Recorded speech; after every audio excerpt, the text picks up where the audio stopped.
Mark Carney's unexpected rise to the position of Canada's Prime Minister marks a new era in the nation's political landscape. Following his tenure as the Governor of the Bank of Canada and the Bank of England, Carney has now stepped into the fray of international diplomacy, immediately making headlines with his assertive stance against the U.S.'s recent trade decisions. Carney succeeds Justin Trudeau as the leader of the Liberal Party.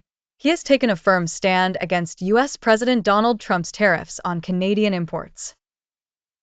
Carney calls the tariffs unjust and detrimental to the Canadian economy. In his victory speech, Carney's tone was one of resilience and determination. He criticized the concept floated by some U.S. commentators of Canada becoming the 51st state. Vehemently opposing such a notion, Carney asserts that it would destroy our way of life. This staunch defense of Canada's identity and independence has resonated with many citizens who are wary of American influence.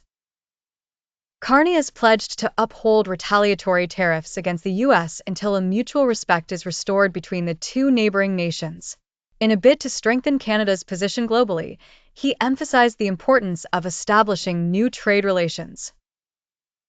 Aiming to diversify and bolster Canada's economic sovereignty, his leadership arrives at a critical juncture where Canadian-U.S. relations are particularly strained, not only in trade policies, but in broader issues of national autonomy and sovereignty.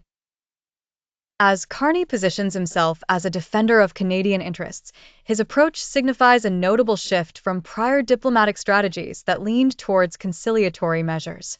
Instead, Carney seeks respect and equality in dealings with their large southern neighbor.